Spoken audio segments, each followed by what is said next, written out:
is Clara Whitmore. I'm 34 years old and I work as an operations analyst for a logistics company just outside Denver. My life has always followed structure. Early mornings, clean spreadsheets, predictable routines. I like things planned, clear, calm. That was true long before Ethan. Ethan Cole is 31, my fiancé, or at least he was. We had been together almost 4 years, engaged for 9 months, living in a rented townhouse that looked exactly like the kind of place people post when they want their life to seem settled. Wedding scheduled for early fall, deposits paid, save the dates already sent, families involved. On paper, everything made sense. Ethan had a way of making things look polished from the outside. He was confident, quick with words, the kind of man who could step into any room and immediately control the tone of it. People liked him. They trusted the version of him they saw. I used to be one of them. In private, things were different. Not explosive, not dramatic. Just subtle shifts. If something didn't align with how he saw himself, he didn't argue directly. He reframed, adjusted the narrative until somehow I was the one overreacting. I didn't notice how consistent that pattern was until it was already too familiar. And then there was Vanessa, his ex-girlfriend, 32. Known him since college. She existed in the background of everything, not in obvious ways, just constant ones. Late night messages that made him smile at his phone. Inside jokes I wasn't part of. Stories that always started with, "You had to be there." I never accused him of anything, never asked him to cut her off. I trusted him, or at least I told myself I did. Until the night he mentioned the trip. He said it casually, like it was already decided, scrolling through his phone, barely looking at me. Vanessa and I might take a few days, just out of state, nothing serious. I remember the exact way the room felt in that moment. Quiet. Too quiet. I asked him to repeat it. He did. Same tone, same ease. Then he glanced up and asked, "Why are you so quiet?" I didn't raise my voice, didn't accuse. I just said calmly, "I'm not okay with that." He blinked. Not defensive, not apologetic. Just surprised that I had drawn a line. I told him clearly. Traveling alone with your ex while we're engaged, that crosses a boundary for me. I even offered alternatives. Invite other people, change the plan, go another time. I stayed calm on purpose because I wanted this to be a conversation, not a fight. He didn't argue right away. He smiled, shrugged, said we'd talk later. That night, he stayed up longer than usual, phone in hand, typing. The next morning, I woke up to my phone vibrating nonstop. Messages, notifications. That's when I saw it. Ethan had posted a photo, him in our kitchen, coffee in hand, calm expression, like nothing had happened. The caption said, "Some women think love means control. Freedom scares them." No name. But it didn't need one. It had been less than 12 hours since I said I wasn't okay with the trip. The comments filled up fast. Support. Applause. People praising him for standing his ground. Vanessa commented almost immediately. "Funny how independence looks like a threat to the wrong person." He pinned her comment. I remember staring at the screen longer than I should have. Not shocked, just clear. He hadn't just dismissed me. He had moved the conversation somewhere I couldn't follow. Not our home, not a private discussion. The internet. When he walked out of the bedroom, he acted like nothing was wrong, asked if I was making coffee, then looked at me and said, "What?" Like my reaction was the problem. I told him I saw the post. He shrugged, said it wasn't about me unless I made it about me. That was his move, always. Say something directed at me, then make me feel irrational for recognizing it. I told him again, calmly, that this wasn't control. It was a boundary, that we could figure something out together. He laughed, not warmly, dismissively, called me insecure, said marriage would be hard if I needed constant reassurance. Then he said Vanessa was basically family, and I should be grateful he even told me about the trip. That part landed differently, because it wasn't honesty. It was a warning. I asked him one question. If I planned a trip alone with someone I used to be involved with, would you be okay with that? He didn't hesitate. That's different. I asked how. He said, because I trust you to understand context. Then he looked back at his phone, smiling again. Notifications still coming in. Validation stacking in real time. I didn't argue after that. I didn't raise my voice. I just stopped. And that silence unsettled him more than anything else I could have said. He kept glancing at me, waiting for a reaction, a fight, something he could respond to. I gave him nothing. I walked to my laptop instead, opened the folder labeled wedding, venue contract, catering agreement, photographer timeline, all the things I had managed quietly while he focused on how everything looked. He hovered behind me after a few minutes. What are you doing? Checking dates, I said. He frowned. Why? I looked at him. Are you still going on the trip? He said yes, then maybe. Then said he wasn't going to cancel his life because I felt threatened. Each answer slightly different. Testing. Pushing. Waiting for me to react. I didn't. That's when his tone changed. He said I was being cold, that I was punishing him, that this was emotional manipulation. Then he snapped. Maybe we shouldn't even get married if you're like this. I looked at him, held his gaze, and said, maybe you're right. That was it. No argument, no explanation. I turned back to the screen and kept reading. He stood there for a few seconds, waiting for something more. When it didn't come, he scoffed, like he had won something, and walked away. That night, I didn't sleep. Not really. I packed. Quietly. Only what I needed. Clothes, documents, my laptop, things that were actually mine. I didn't slam drawers, didn't wake him. Before I left, I took off my engagement ring, placed it on the kitchen counter, right where he would see it first. Then I opened my phone, changed my relationship status to single. No caption, no explanation, just the fact. And then I walked out, locked the door behind me, and drove away. For the first time in weeks, I slept. By the time Ethan woke up, I was already gone. I knew exactly how it would happen. First the ring, then the empty space in the closet, then the relationship status. He would notice each one separately, and with each new detail, his version of events would lose another layer of control. I woke up in a hotel room on the other side of town, with my phone vibrating so hard against the nightstand, it sounded like something alive trying to escape. Missed calls, texts, voicemails, notifications stacked so tightly they blurred together. His first text was simple. What the hell is wrong with you? The second came less than a minute later. Where are you? Then another. Are you seriously doing this? After that, the messages started changing shape, fast. Accusation, anger, confusion, outrage. He said I was trying to scare him. He said this was immature. He said I was being cruel. Then he said I was humiliating him. That one stood out. Not hurting him, not disappointing him, humiliating him. Because people were already seeing the status change, already asking questions, already noticing that something had shifted without his permission. I didn't reply. I sat on the edge of the bed, looked at the screen, and felt something in me settle instead of shake. That was the strangest part. I should have felt panic. I should have felt grief. Instead, I felt still, like my body had finally stopped bracing for an argument that had been going on for months in different forms. By mid-morning, he started posting. The first one was vague, a line about how silence can be the most manipulative form of control. People reacted exactly the way he wanted them to. Concern, support.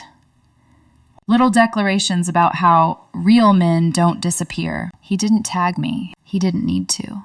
Everyone who mattered knew. Then he noticed I had not only left, but changed the status publicly. That pushed him into a different kind of spiral. He texted again, this time demanding that I change it back. Not because he wanted me back. Not because he was sorry.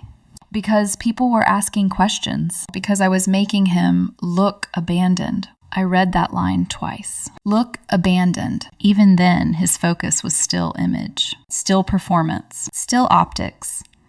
I set the phone down and started making calls. Venue first, then caterer, then photographer. My voice didn't shake. That surprised me too. I kept every sentence short. The engagement has ended. Yes, I understand the deposit is non-refundable. That's fine. Please cancel the booking. Each confirmation email that landed in my inbox felt both heavier and cleaner, like cutting ropes one by one. Painful. Necessary. Real. Somewhere around noon, he figured out where I was staying. I still don't know how. Maybe a shared account. Maybe a friend at the front desk who recognized his voice and made a mistake. Maybe he guessed based on old conversations. It didn't matter. What mattered was the sound, not knocking. Banging. Hard enough that I heard another door open across the hall, then shut again. He called while he was outside my room. My phone lit up in my hand as his fist hit the door again. "Clara," he shouted, "open the door." I didn't move. He called again. Then messages started coming through in real time. "Open the door. This is ridiculous. Stop hiding." I sat on the bed and stared at the wood grain on the dresser across from me. I could hear him pacing now. Could hear the anger rising because the audience was gone. No comment section. No pinned support. Just a locked door and no response. Then his voice changed. Louder. Sharper. The kind of volume meant for strangers to overhear. He started saying things that weren't for me. How cruel I was. How he couldn't believe I was punishing him like this. How I was refusing to communicate like an adult. It was almost theatrical. And that was when it became painfully obvious. If I opened that door, nothing would change. He would not come in and suddenly understand. He would not sit down and listen. He would fill the room, reframe, escalate, push until I reacted, then use the reaction. The locked door wasn't avoidance. It was the boundary, maybe the first real one I had ever enforced with him. After a while, the pounding stopped, then the pacing, then silence. A few seconds later, my phone buzzed again. "You're unbelievable." Then, "I hope you're proud of yourself." Then nothing. He finally left. I waited a full 10 minutes before I even stood up. My hands were cold, but my chest felt strangely steady. That was the moment I knew I was done. Not emotionally done. That part takes longer. But decision made, done.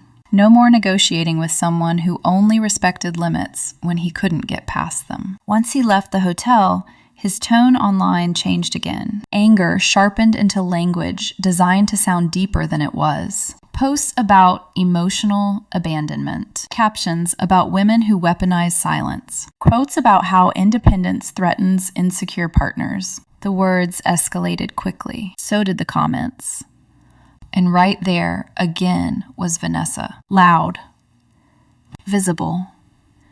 Supportive in exactly the way she had always been. Anyone who treats him like that never deserved him. That comment stayed up for hours. A small thing, maybe, but not small enough. Because now the shape of the situation was becoming visible to people who had not wanted to see it before. I still said nothing publicly. Instead, I emailed our landlord. I explained that the engagement had ended and asked what the process would be for removing myself from the lease early. I checked the penalties. The number hurt, but not enough. Money is expensive. Peace is more expensive. By afternoon, mutual friends started reaching out, not all at once, one by one. Careful messages. "Are you okay? What happened? Did you really leave?" Some of them sounded concerned. Some sounded curious. A few sounded like they had already heard Ethan's version and were trying to compare it against my silence. I answered only 2 people, both friends I trusted. I kept it simple. We disagreed on boundaries. I ended the engagement. Nothing more. No screenshots. No explanations. No attempt to win anyone. And even with that little, something started shifting. Because people already knew about the trip.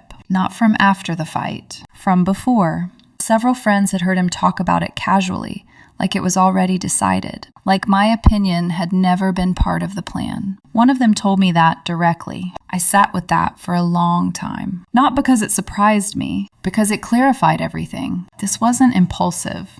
It wasn't a misunderstanding. He had already built a version of the future where I would simply absorb it. Smile. Adapt. Stay quiet. That night, he sent a long message. Different tone. Less rage. More emotion. Or at least the appearance of it. He said he never meant to hurt me. He said I forced him into a corner. He said posting was how he processed things. He said if I had just talked to him, none of this would have happened. I read it once, slowly. Then a second time. Not because I doubted myself, because I wanted to be sure I wasn't missing the apology. I wasn't. There was regret, maybe, but only for consequence, not for choice, not for disrespect, not for humiliation, just for what my leaving had done to his life. I blocked his number. No speech, no closure, no warning, just removed the access. That should have been the end of direct contact. It wasn't. Around midnight, he posted again. A quote this time. Something about strong men being punished for wanting freedom. No tag, no name. But the pattern was becoming obvious now, even to people who had once applauded him. The next morning, the cancellation emails kept arriving. Venue confirmed.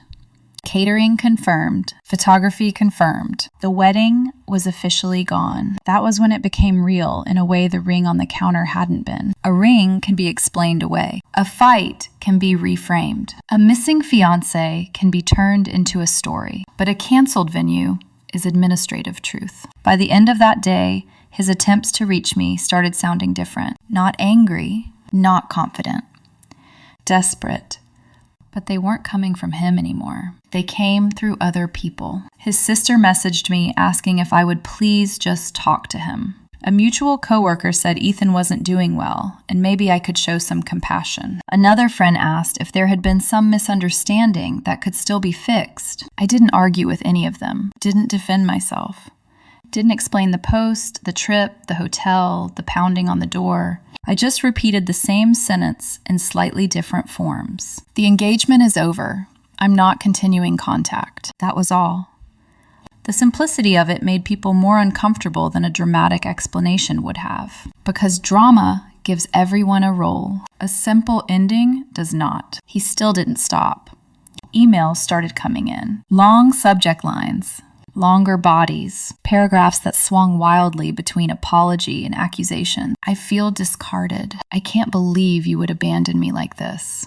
Blocking me is cruel. If you really loved me, you wouldn't shut me out. That line kept appearing. If you really loved me, never I crossed a line. Never I disrespected you. Never, I'm sorry for humiliating you in public. Just conditions, requirements. A test I was still expected to pass, even after leaving. I created a filter and sent every email from him into a folder I would not open. Not because I was weak, because I knew exactly how the cycle worked. All it would take was one late night, one tired moment, one sentence written just well enough to make me question my own memory. I was done offering him access to my uncertainty. A few days later, I heard from mutual friends that he was unraveling, not quietly, loudly, showing up places unannounced, retelling the story over and over, changing details depending on the audience. In some versions, I was cold. In others, controlling. In others, emotionally unstable. But in every version, he was blindsided. And in nearly all of them, Vanessa was right there beside him, supporting him, defending him, posting with him, filling the space I had left so quickly, it would have been humiliating if it weren't already so obvious. I didn't feel jealous. That would have required believing she had taken something from me. What I felt was something flatter. Exhaustion, maybe. The kind that comes when reality finally matches what your instincts have been trying to tell you. Toward the end of that week, I went back to the townhouse during work hours to collect the rest of my things. He wasn't there. The place already looked different. A picture moved. Blank space on a shelf. Decorations shifted. It was subtle, but I could feel it. He He was rewriting the environment the same way he rewrote everything else. I took what was mine, left what wasn't, didn't linger. That night, an unknown number called me. I let it ring. Then, voicemail. His voice. Crying. Soft at first, then breaking. He said he didn't understand how everything had collapsed so fast. I listened to that line in silence. Fast. That word again, as if this had been sudden, as if the collapse began when I left. It didn't. It began the moment he chose an audience over a conversation. And by then, even if he still didn't understand it, I did. By the end of that week, something subtle started to shift. Not loudly. Not in a way you could screenshot or point to and say, there, that's the moment everything changed. It was quieter than that. People talk, especially when two versions of a story don't line up. Especially when one person is posting constantly and the other says almost nothing. That contrast started doing work I never asked for. A mutual friend called me one evening. Careful tone, measured words. She said Ethan had been telling people I disappeared without warning, that I refused to communicate, that I punished him for wanting independence. I didn't interrupt. I didn't correct her. I just listened. Then she hesitated and added something else. He's not really mentioning the trip anymore. That part mattered because other people remembered. They remembered him talking about traveling with Vanessa weeks before anything happened. Casually. Confidently, like it was already decided. Like my agreement was just assumed. And when those details started resurfacing, the tone around him shifted. Not dramatically. No one confronted him outright. But there were pauses now, side glances, less automatic support. He felt it. I could tell. Because his posts changed. They got shorter, less confident, less polished. The quotes stopped sounding like declarations and started sounding like defenses. He stopped talking about freedom, started talking about betrayal, about abandonment. He wanted sympathy now, not applause. Vanessa stayed close, closer than before, too close. She started appearing in photos that were clearly meant to look casual. A coffee cup across from his, a reflection in a car window, a caption that made no sense unless you knew the inside joke. It wasn't subtle, and it didn't land the way they expected, because people noticed the timing. People asked questions. One comment stayed up just long enough for screenshots. Isn't that the same girl from the trip you were planning? Gone within minutes. But the damage doesn't disappear just because the comment does. Ethan tried reaching me again. Different email this time. Short, stripped of the long explanations. Can we talk like adults? I stared at the message for a long time. Not because I was tempted, because I could see the shift. He was adjusting strategy. Less emotion. More reason. Trying a version of himself that might sound more acceptable, but the core hadn't changed. The question wasn't about accountability. It was about access. I didn't reply. That silence said more than anything I could have written. A few days later, I heard he lost one of his groomsmen. No argument, no confrontation, just distance. Then another. People stepping back quietly, not because they were choosing sides, because they didn't want to stand in something that didn't feel stable anymore. That's how it started collapsing. Not all at once, piece by piece. And the strangest part was how calm I felt watching it from a distance. I wasn't relieved because he was hurting. I wasn't satisfied. If anything, I felt detached, like watching something inevitable finally reach the point you always knew it would. I went back to work. Same routines, same structure, but everything felt different. Lighter, maybe. Not because the situation was easy, because I was no longer carrying something that had been quietly exhausting me for a long time. The practical consequences started landing for him next. He told his parents the wedding was off, but not the real reason. From what I heard, he framed it as me being overwhelmed, needing space, not ready for commitment, a softer version, one that protected him, one that kept the narrative intact. His mother called me that night.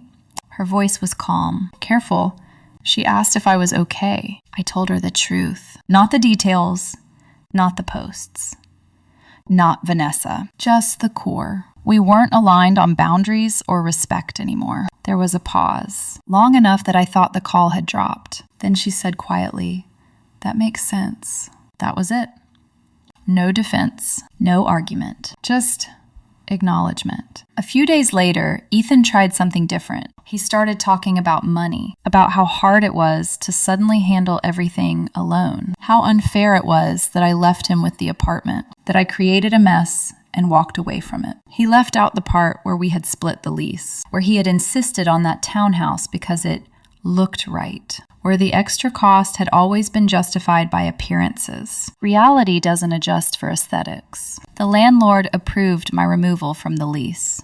I paid the penalty, signed the paperwork. From that moment on, the place was entirely his responsibility. That hit him harder than anything else so far, because numbers don't argue. Bills don't reframe. They just arrive, and they don't care who looks good online. He showed up at my office once, not inside. Outside, standing near the parking lot like he expected me to walk into him. A coworker texted me before I even saw him. I stayed inside. Watched the time pass instead. Eventually, he left. Later that day, HR sent me a message saying they were aware of the situation and would handle it if needed. That embarrassed him more than anything else so far, because that wasn't social. That wasn't narrative. That was official. After that, the story he told people shifted again. Now I was cold, calculated. Someone who had planned this. Someone who punished instead of loved. The words got sharper, but fewer people were listening. The wedding website went offline. Registry links disappeared. Guests quietly adjusted travel plans. No announcements. No dramatic posts. Just absence. The future he had been building publicly started dissolving in small administrative ways. And the more that future disappeared, the clearer something became. He wasn't grieving me. Not really. He was grieving the version of his life that had already been performed. The photos. The timeline. The validation. That was what was slipping through his hands. And the more it slipped, the harder he tried to hold on to anything that still looked like control. Vanessa stayed. Longer than anyone else. Long enough that people stopped seeing her as background and started seeing her as the obvious next step. That shift made people uncomfortable because it answered a question no one had wanted to ask directly. Apparently, the trip never happened. Too many eyes on it. Too many questions. Too many raised eyebrows. Suddenly, it wasn't about freedom anymore. It was about optics, and the optics were bad. He tried one more time to reach me. Through a friend, a message passed along carefully. He said he just wanted closure, that he needed one conversation to understand how everything fell apart so fast. That word again, fast. I told the friend no. No explanation. No condition. Just no. Because there was nothing left to clarify. A few days later, I heard he had to move. The townhouse was too expensive on one income. The same place he insisted on because it looked right. Because it fit the image. He downsized. A smaller apartment across town. No announcement. No photos. Just quiet. And that quiet followed him. Not hostile, not dramatic, just indifferent. People stopped asking how he was doing. Group chats went silent. Invitations slowed. Support didn't disappear all at once. It faded. And when it faded, there was nothing underneath it to hold him up. That was when I realized something I hadn't fully understood before. He didn't lose me. Not in the way he thought. He lost the version of himself that only existed when everything looked perfect. And without that, he didn't know who to be. I watched all of it from a distance. Not involved, not reacting, just aware. And the distance made something else clear. This wasn't chaos. It wasn't destruction. It was correction. Once the noise around him started fading, the reality underneath it became harder to ignore. There was no audience left to absorb it. No comment section to soften it, just consequences. Quiet, steady, unavoidable. I didn't hear about everything directly. It came in fragments, small updates from people who didn't mean to report anything, just mentioning things in passing. That situation with Ethan sounds messy. He's not really himself lately. Things seem off. The details filled themselves in over time. Vanessa was still there.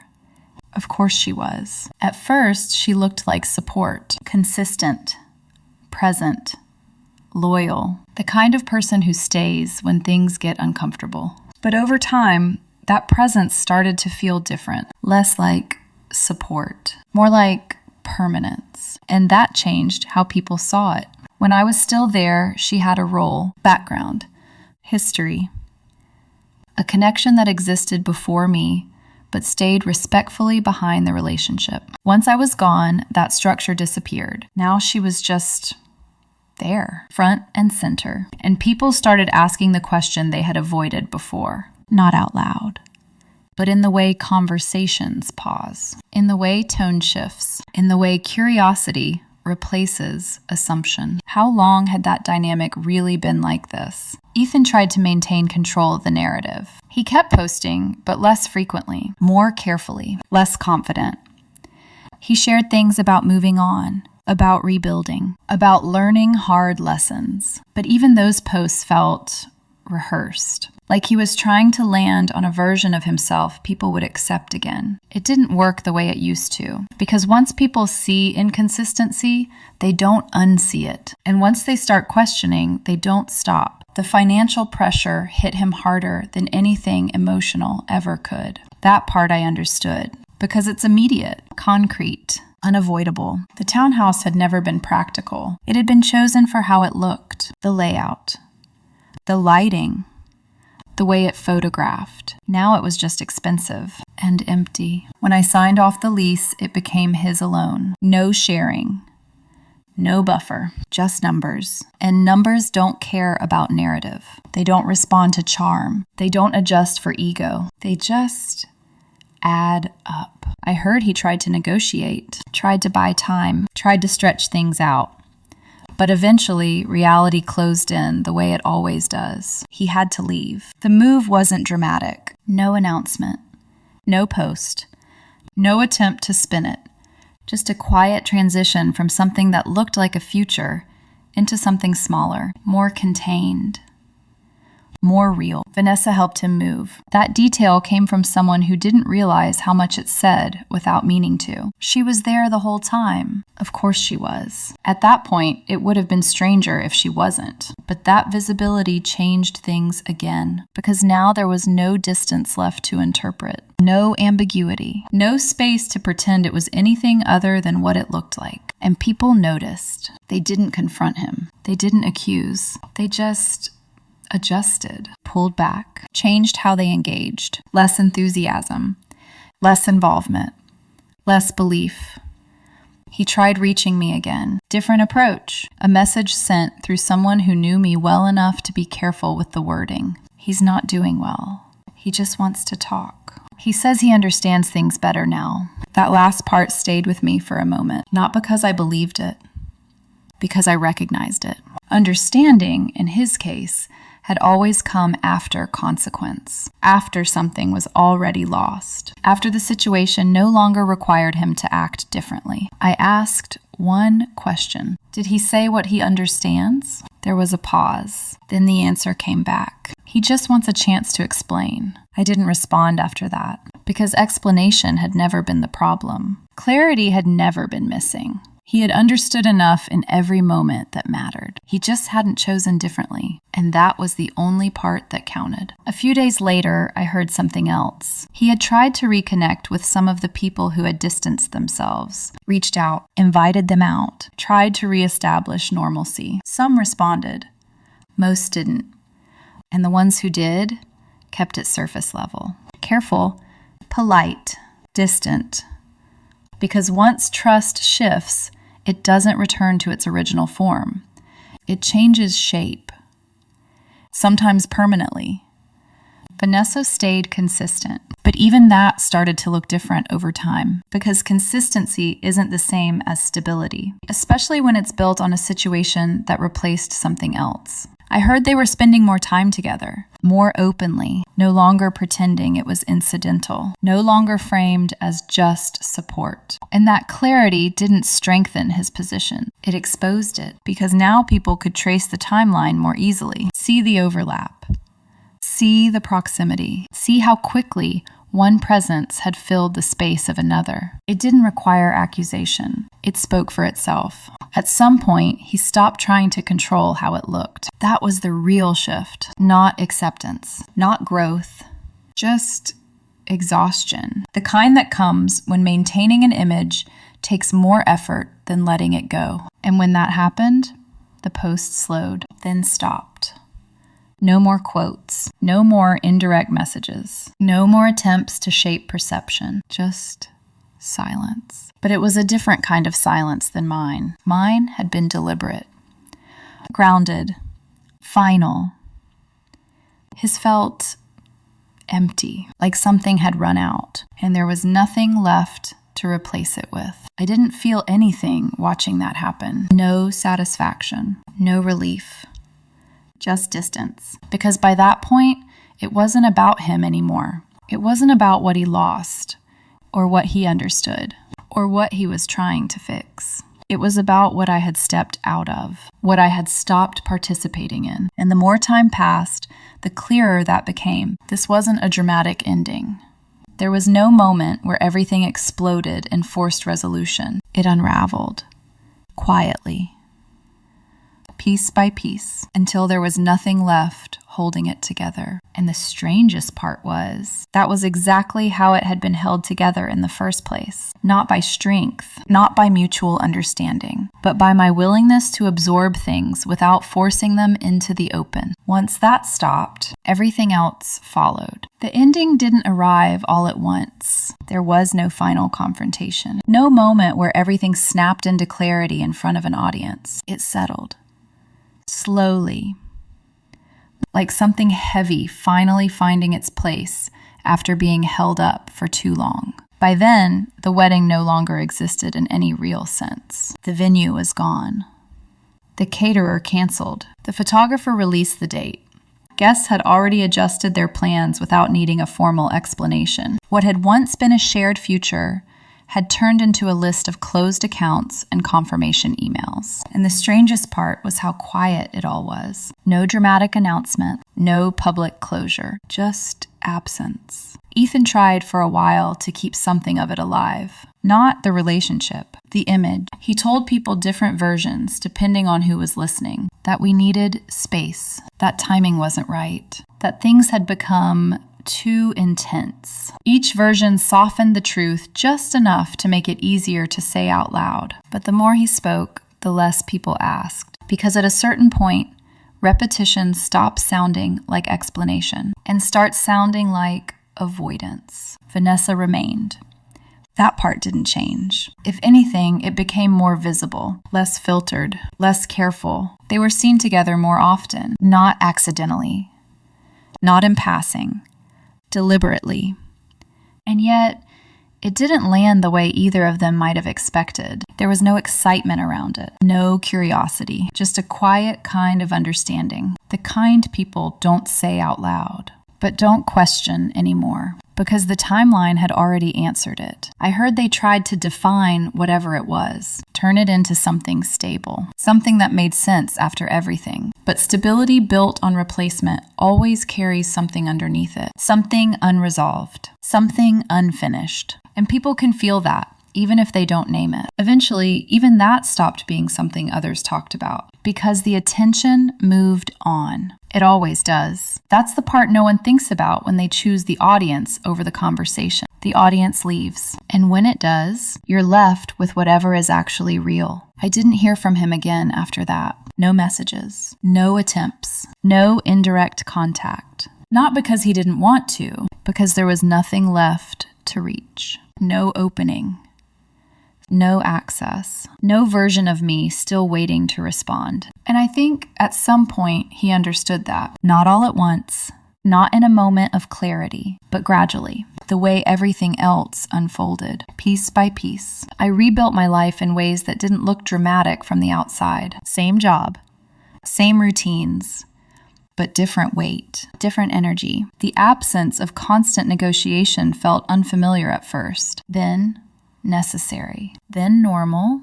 I didn't replace him. That was never the goal. I didn't need to prove anything, not to him, not to anyone watching, because the truth was quieter than that. The relationship didn't end because of one post, or one trip, or one argument. It ended because of a pattern, a consistent, subtle pattern where boundaries became accusations, where discomfort was reframed as insecurity, where respect was optional as long as the image stayed intact. And once I saw that clearly, there wasn't anything left to negotiate. When I left the ring on the counter, when I changed my status, when I canceled the wedding, it might have looked sudden from the outside. It wasn't.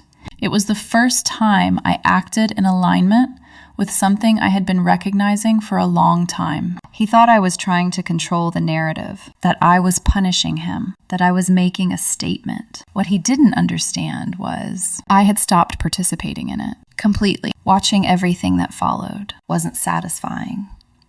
It wasn't revenge. It wasn't closure in the way people expect. It was distance. The kind that comes when something no longer has the ability to pull you back in. And with that distance came something else. Clarity. Not about him. About myself. About what I was willing to accept. What I wasn't. What love actually requires when it's real. It's not constant agreement. It's not control. It's not performance. It's restraint. The choice not to cross certain lines because you understand what you're protecting. He wanted freedom without friction, without limits, without consequence. I wanted something different, something that required both people to recognize where the line was and choose not to step over it. Those two things don't coexist, not for long. I'm no longer engaged. The wedding is gone. The version of the future I thought I was building doesn't exist anymore. But for the first time in a long time, what I have now feels like mine. Not something I'm maintaining, not something I'm adjusting to fit someone else's narrative. Just mine. And that difference, quiet as it is, changed everything.